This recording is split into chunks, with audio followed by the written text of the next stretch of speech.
मैत्रिणींनो, आज आपण मेथी मटार मलाई रेसिपी बघणार आहे. खूप छान रेसिपी होते आणि काहीही साहित्य जास्त लागत नाही. सगळ्यात आधी मी मेथी निवडून स्वच्छ धुवून घेतलेले आहे आणि त्यानंतर बारीक चिरून घेतलेले आहे आणि कढईमध्ये मी चांगली तेलात भाजून घेतलेले आहे. त्यानंतर आता मी मटार भाजून घेत आहे.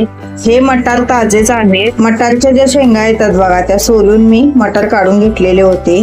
तुमच्यात जर मेथी जास्त खात नसली तर मेथीचं प्रमाण कमी करा. आणि त्यानंतर आता मी कांदा आणि टोमॅटो भाजून घेणार आहे. ह्या भाजीसाठी आपल्याला काय होतं तर रेसिपीसाठी कांदा टोमॅटोची पेस्ट जास्त लागते, त्यामुळे कांदा टोमॅटोचा वापर इथे जास्त करायचा आहे. आणि यामध्येच तुम्ही काजू घालू शकता.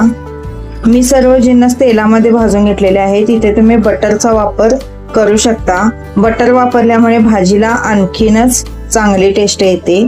त्यानंतर काय केलेलं आहे तर कांदा टोमॅटोची मी पेस्ट तयार करून घेतलेली आहे आणि त्यामध्ये आलं लसूण घातलेला आहे. मगज बीचा पण वापर यामध्ये तुम्ही करू शकता.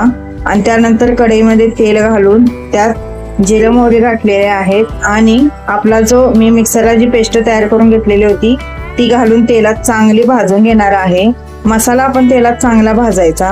त्यानंतर मी हिंग, परत तुम्ही जर तुमच्यात गरम मसाला चालत असेल तर तुम्ही गरम मसाला वापरू शकता किंवा सांबार मसाला वापरू शकता.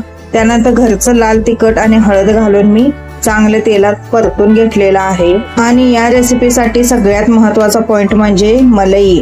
ती मी घरचीच काढून घेतलेली आहे, कारण बाजारातली मलाई कधीची असते काय आणि खूप महाग पण असते. त्यामुळे एक दिवसाचं जरी तुम्ही दूध तापवून त्याची मलाई काढला आणि ती मिक्सरला फिरवून तुम्ही या भाजीमध्ये घातला तर खूप छान लागते.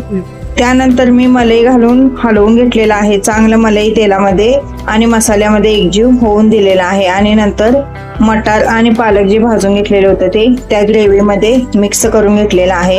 वरनं थोडीशी साखर आणि मीठ घालून घेऊन थोडंसं पाणी घातलेलं आहे, कारण एकदम घट्ट भाजी ही चांगली लागत नाही. थोडीशी अशी रबरबीत भाजी ही चांगली लागते. त्यामुळे थोडंसं पाणी अंगाबरोबर करायचं म्हणजे खूप छान भाजी लागते. वरून तुम्ही कसुरी मेथी जरी थोडी घातली तर खूप छान लागते. आणि ही भाजी तुम्ही चपाती सोबत, परोठ्या सोबत किंवा भाकरी सोबत सुद्धा खाऊ शकता. आता इथे मी बाजरीची भाकरी केलेली आहे आणि बाजरीच्या भाकरीबरोबर ही भाजी आम्ही खाणार आहे. आणि भाजीला कलर बघू शकता तुम्ही किती छान आलेला आहे आणि जास्त काय साहित्य पण लागत नाही. सर्वांनी जेवायला यायचं आहे. बाजरीची भाकरी अशी कडक करायची बघा. कडक केल्यामुळे खूपच चांगली भाकर लागते. आणि आम्ही सर्वजण आता जेवून घेत आहे. चला तर सर्वांना